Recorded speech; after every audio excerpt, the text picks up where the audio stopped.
So guys, जैसा कि हमने पिछले एपिसोड में देखा, शियाओ टाइम पैसेज में आ गया था जहां करप्शन क्रिएचर मौजूद थे जिन्हें शियाओ ने खत्म कर दिया था। वहां रूथलेस एम्परर नजर आई थी, पर वह शियाओ से बात नहीं करना चाहती थी क्योंकि वह अभी इतना स्ट्रॉन्ग नहीं था और उन ऊंचाइयों तक नहीं पहुंचा था जितनी उसने उम्मीद की थी। जब शियाओ की आंख खुली तो वह वापस बीस्ट शिप पर आ चुका था। उसे समझ आ गया था कि अभी भी उसे स्ट्रॉन्ग बनने के लिए एक लंबा, मुश्किल और सख्त सफर तय करना है। वह और एंड किंग दोनों ही इंडेस्ट्रक्टेबल इमोर्टल सूत्र प्राप्त करना चाहते थे, जिसके लिए उन्हें इंडेस्ट्रक्टेबल पीक तक पहुंचना था। लेकिन वहां तक जाने के लिए उन्हें कई सारे ट्रांसडेसेंट पीक से पार करने थे। शियाओ एक एक करके कई माउंटेन पीक पार कर चुका था। एक एल्डर उसके पास आए और उन्होंने उसे वह पीक दिखाया जहां सालों से कोई भी इंसान नहीं पहुंचा था। शियाओ समझ गया कि इंडेस्ट्रक्टेबल इमोर्टल सूत्र वहीं मौजूद होगा। अब हम देखते हैं कि वह एल्डर शियाओ को एक नाव में बिठाकर अगले पीक की ओर लेकर जा रहे हैं। वे एक विशालकाय स्टोन माउंटेन के पास पहुंचते हैं। एल्डर कहते हैं इस स्टोन माउंटेन के पीछे अल्टीमेट ट्रायल ग्राउंड मौजूद है जहां तुम्हारी असली परीक्षा ली जाएगी। वहां कई सारे इमोर्टल एशियंट एरा अवसर भी खुलेंगे, लेकिन ये अवसर सिर्फ है उस सही व्यक्ति का इंतजार कर रहे हैं। वहां कई लोग भी मौजूद थे जो शियाओ को देख रहे थे। एल्डर आगे कहते हैं, लिटिल फ्रेंड वांग, तुम्हारी रेपुटेशन इन दिनों काफी बढ़ गई है। तुम हर जगह फेमस हो चुके हो। लोग दूर दूर से सिर्फ यह देखने आए हैं कि क्या तुम वही व्यक्ति हो जिसे कुदरत ने खास तौर पर चुना है। कई सारे कबीले भी उसे देखने आए थे। शियाओ की नाव अब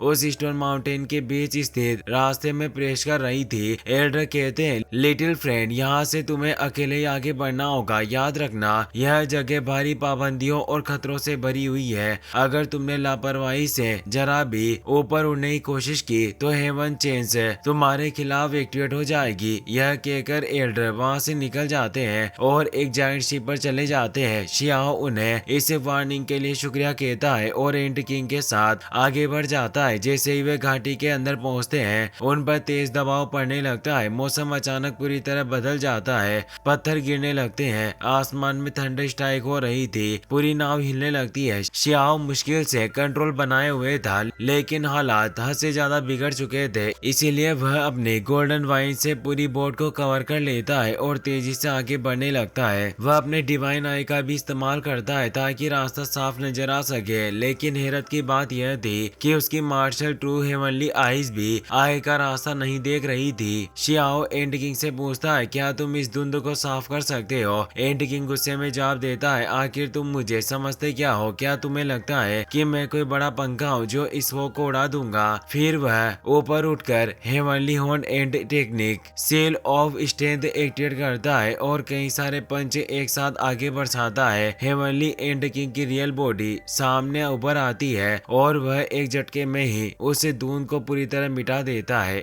एंड किंग कहता है, इस किंग की ज्यादा तारीफ करने की जरूरत नहीं। लेकिन तभी शियाओ को एहसास होता है कि कुछ बहुत गड़बड़ है। अचानक आसमान में एक भयानक पोर्टल खुलता है। वहां से कई सारी चेन से नीचे गिरती है और पूरी जगह को लॉक कर देती है। शियाओ कहता है, यहाँ उड़ने पर प्रतिबंध है, इसीलिए हम ज्यादा ऊंचाई पर नहीं जा सकते। बेहद एहतियात से आगे बढ़ना होगा। वह तुरंत अपना कल्टिवेशन पाथ एक्टिवेट करता है और कुनपेंग टेक्निक का एक पावरफुल पंच लगाकर उन चेन्स को तोड़ देता है। पर दूसरी तरफ से और भी चेन्स हमला करने लगती है। एंड किंग यह देखकर तुरंत एक्शन लेता है और बोलता है, तुम हम पर घात लगाकर हमला करना चाहते हो, लेकिन क्या तुमने मुझसे इसकी इजाजत ली? उसके पावरफुल हमले से सभी चेन्स बिखर जाती है। अब शियाओ अपना wheel of life and death activate करता है। चारों तरफ से चेन्स उन पर हमला कर रही थी, लेकिन एंड किंग और शियाओ दोनों मिलकर उन्हें रोक रहे थे। अब वे एक टीम की तरह काम करने लगते हैं और तेजी से उस खतरनाक जगह से आगे निकल आते हैं। वहां उस जगह पर काफी सारे ऋण मौजूद थे। शियाओ कहता है, वाकई सीनियर ने जैसा कहा था, यह जगह बिल्कुल वैसी ही है। उसे सीनियर की बात याद आती है कि यह जगह एक एशियंट सुप्रीम एक्सपर्ट का ग्रेवयार्ड यानी एक कब्रगाह है। इसीलिए उन्होंने चेतावनी दी थी कि यहाँ संभावना बेहद ज्यादा है कि मरे हुए सभी इमोर्टल्स घोस्ट में बदल चुके होंगे और बस उनके खोखले शरीर के साथ उनकी बाहरी खाली बची होगी। चारों तरफ इमोर्टल्स की लाशें मौजूद थी। शियाओ लगातार आगे बढ़ रहा था, लेकिन तभी ऊपर से कई इमोटल्स की लाशें पानी में गिरने लगती है। इस जगह एक हेड इमोटल गोश्त मौजूद था, जिसकी कमांड पर सारी लाशें गोश्त रूप में जिंदा हो उठती है और वे सब एक साथ शियाओ पर हमला करने बढ़ती है। एंड किंग डर के मारे दूर हट जाता है, लेकिन शियाओ आगे आकर उनके हमलों को रोक लेता है। एंड किंग भी अपनी पावर एक्टिवेट करता है और कहता है मैं किसी से नहीं डरता। वह लगातार कई पंच बरसाता है। उसके पंच इतने पावरफुल थे कि वे गोश्त बॉडीज को चकनाचूर कर रहे थे। शियाओ समझ गया कि यहाँ जरूर कुछ गड़बड़ है। वह अपनी डिवाइन आई से इस जगह को चेक करता है और उसे वह हेड इमोर्टल गोश्त नजर आ जाता है। शियाओ कहता है ये वो लोग हैं जो सालों पहले मारे गए थे, लेकिन मैं इनकी निगाहों को महसूस कर सकता हूँ। इन्हें कोई कंट्रोल कर रहा है। इनकी सिर्फ बाहरी चमड़ी बची है। एंड किंग घबराकर पूछता है आखिर इंसान लाश से भूत में कैसे बदल गए। तभी वह हेड गोश्त सामने आता है और हमला कर देता है। हेड इमोर्टल गोश्त इतना डरावना लग रहा था कि एंड किंग फिर से डर गया और बोला ये तो वाकई एक असली भूत है जो सभी का एसेंस ब्लड निकल जाता है। मुझे इसका शिकार नहीं बनना। लेकिन शियाओ कहाँ डरने वाला था। वह कहता है भले ही तुम भूत हो, पिशाच हो या और कुछ भी, मेरे सामने तुम्हारी दाल नहीं गलने वाली। वह अपनी पावर एक्टिवेट करता है और हमला कर देता है, लेकिन इमोर्टल गोश्त अपनी चेन से एक्टिवेट कर लेता है। फिर भी शियाओ का हमला इतना तेज था कि उन चेन्स के साथ साथ गोश्त का शरीर भी डस्ट बनकर मिट जाता है। सिर्फ उसके कपड़े ही बचते हैं। शियाओ कहता है मैंने कहा था ये असली भूत नहीं, बस इंसानों की बाहरी खालें हैं जो यहाँ मौजूद रहस्यमयी ऊर्जा के संपर्क में आकर एक्टिवेट हो गई थी। वह एंड किंग को देखकर कहता है तुम्हें इन बेकार की भूत प्रेत की कहानियों पर ध्यान नहीं देना चाहिए। एंड किंग बोलता है तुम सही कह रहे हो। अब यह किंग किसी भी भूत की बातों पर विश्वास नहीं करेगा